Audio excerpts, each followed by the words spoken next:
With the modified supine knee tucks, we're going to start on your back with your hands behind your head. And very similar to the leg holds, the goal and objective of this is to actually keep your back flat by keeping your abs engaged and your ribs pulled down.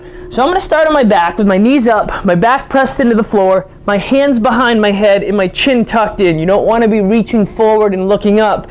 You want your chin tucked so that your spine is, your upper spine, your neck, your cervical is somewhat nice and what would be considered like neutral. So use your hands to support your head, not to pull on your head.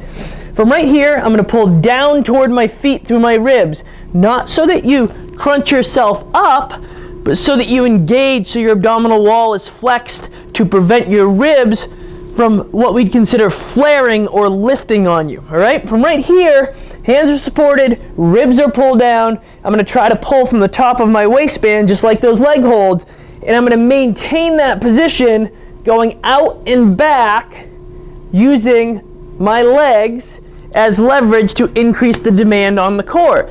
So the further you reach out with the legs and the closer to the ground, the harder it is going to be to keep yourself flat on the floor and not overarching. The first step is to maintain position with your ribs down the entire time. The second progression we would work to make it harder is we actually would add a dumbbell behind your head, and you would do the exact same thing. This is going to increase or activate the muscles a little bit more in terms of a demand. And you can keep progressing in that by increasing weight in terms of the dumbbell hold. The third possible option is we actually start to work a little bit where we kind of let the ribs drop back without letting the core relax. And this becomes a little bit tougher because you're going to have a little bit of a curve then.